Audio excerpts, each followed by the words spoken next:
কুষ্টিয়াতে আমি অডিশন দিতে যাই, সেদিন তো মানে খুবই কাঁপাকাঁপি শুরু হয়ে গেছিলো। না, এটার জন্য আমি গান করতেই পারছিলাম না, কিন্তু বিচারক একের পর এক মানে 4-5টা গান আমার শুনছিল। আমি ভাবছিলাম শেষ হয়ে গেলেই হয়তো বাঁচতাম, মানে 2-1টা গান শুনতো, কিন্তু মানে শুনেই যাচ্ছিল আর কি, আরও বেশি ভয়টা বাড়ছিল। প্রথম যখন ম্যাজিক বাংলার অডিশনের জন্য স্টেজে দাঁড়াই, তখন আমার খুব ভয় লেগেছিল। খুব হাত পা যা হয় সবাই হাত পা কেটেছে। প্রথম যখন আমি অডিশন রাউন্ডে যখন যাই, তখন ক্যামেরার সামনে দাঁড়িয়ে আমি একেবারে গান গাইতেই পারতেছিলাম না, এত বেশি নার্ভাস হয়েছিলাম।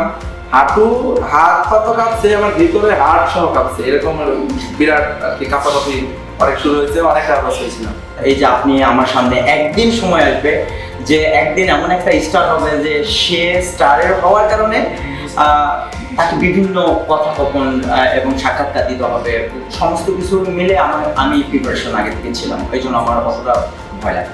প্রথম রাউন্ড থেকে প্রত্যেকটা রাউন্ডে আসলে হাত পা কাঁপার মতো অবস্থা ছিল, কারণ এত মানে প্রতিযোগী ছিল, এত ভালো গান করেন তারা, তাদের সাথে গান গেয়ে এত দূর অব্দি আসা তো অনেক স্ট্রাগল করে আসতে হয়েছে।